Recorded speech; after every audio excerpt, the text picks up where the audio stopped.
What's happening, everybody? It's the Pirate Stacker coming at you. Happy Wednesday, happy hump day. I'm out here rocking on my porch. You can hear that thing. The rocks just whirling away. We got like 3.5 more weeks of that. Beautiful Florida day. Look at that. Very cool. Today, I want to talk, are you prepared? You know, I feel like a very prepared guy. Like, I had a prepping store. For me, I've been prepping and preparing my whole life for whoever knows what. Whatever it may be. And being prepared to you might be financially prepared. Might be silver and gold. We're stackers. Silver and gold makes you feel prepared. I met a guy, a client, but a local guy. I'm going to be doing some plans for him. He basically has a homestead, like a new one. Bought the property. They have bees on it, chickens. He's got a garden, fruit trees. And I was like, wow, this is like the life. This is the dream. This is the setup. And these are the people that I'm always excited when I come across them, because I want to expand my circle with these like-minded kind of people. And it's always neat because when you talk to people, you always find that there's somewhere that you're lacking, right? Or a new perspective or twist on things, everything, whatever it is you think you know, whatever the case may be. And we just got to talking, and a big hobby of his is curing meats, making beef sticks, making sausage, things like that. And I was like, wow, that is fantastic. You know, here in Florida, we get hurricanes, and, you know, I have quite a bit of meat in my freezer as well. I try to stock up. And of course, if you lose power, we're ready for that. We've got gas, we've got generators. We can run for a few days, but what if there's prolonged power loss? Grid down kind of situation. You know, at that point in time, you're faced with the issue of, do I cook all this meat up? And truthfully, for me, I'm not familiar with curing and doing things of that nature. I've got a bunch of mason jars. I would probably cook it off and look to seal it up in mason jars. That's something I'm more familiar with, right? But curing is such a great other option. And I was like, man, that would be awesome to have filmed and make a video doing that stuff. So, you know, hopefully I'll be able to become friends with this guy, and we'll link up at some point in time, and I can go learn how to do that stuff. Being prepared, it covers so many things. And again, it's one of those that I feel as though there's always room to learn. And certainly one of the greatest things about being prepared is the community, the people. And we've said it before, you know, the value is in the relationship, the people, the knowledge that they possess. That is a really awesome aspect to all of this.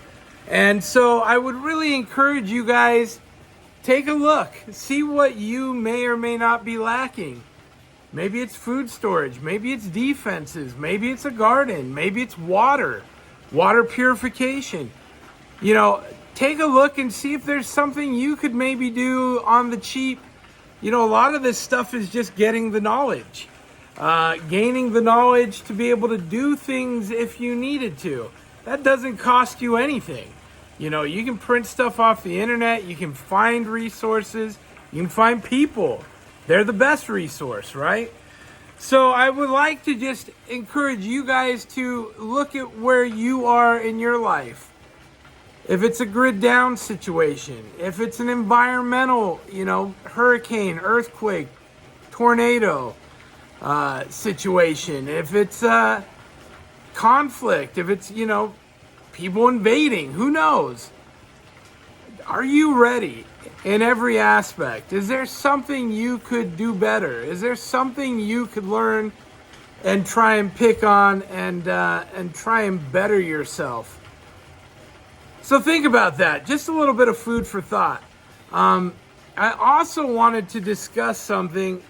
There's this guy, he does truck talk. He's a former Navy SEAL, I want to say, and he has a friend named Chili. If you know who I'm talking about, he's a big bearded guy. He does these truck talks where he just talks about stuff. And today he brought up a topic that I found interesting. And his topic, you know, right now there's all this stuff going on between the government and the state of Texas.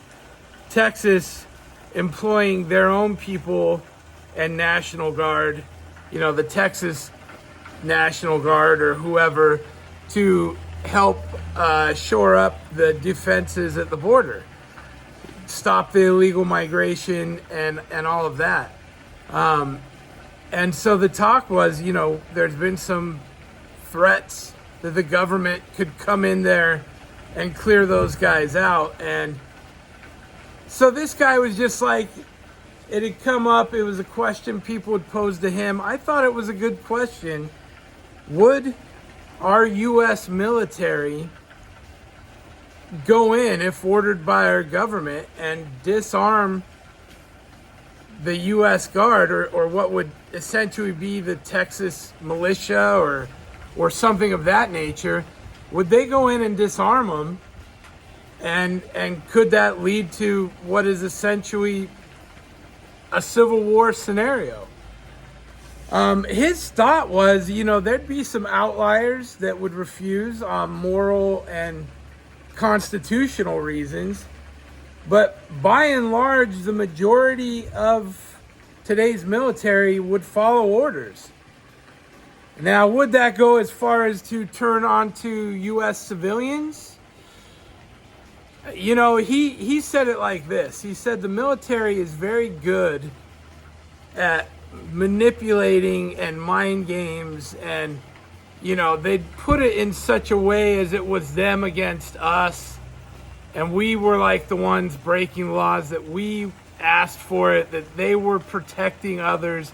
You know, he was very good at saying, you know, they'd phrase it as such that these guys would be like, well, yeah, we're just doing our job. You know, we got to protect the majority. These are the outliers, right? These are the troublesome few. And it's one of those things, because it's a scary thought that people would not look into that deep enough to make a conscious decision. Now, I asked my son, he is in the reserves, you know, what if? And he was very methodical in his response, and I won't share it, but he definitely was one that had put some thought into it. And there's a lot to it. Do you become a deserter? Are they prosecuting you? Are you going to go to jail over this? You know, where's that leave you and your family? What, you know, there's a lot of different angles here. And of course, he did mention there's a huge difference between disarming a military or militant group, such as a militia or a National Guard, and dealing with the U.S. citizens themselves. And, you know, that's a noticeable thing that people would have to gauge their decision upon. Obviously, that's a slippery slope. We really hope we never get to see that. Our politicians should figure this out. I just don't have much faith in our politicians. Not anymore, you know. Anyway, just a little chat with you. Are you prepared? Is there anything you can do to shore up a area that you might be lacking? Take a second look. I know we all think we're in good shape, but maybe there's something you could do on your spare time, something you could learn, something you could be benefited by moving forward. Hey, happy hump day, you guys. That's it for now. Please like and subscribe below. I appreciate all your comments. We'll see you next time. Pirate out. Arg.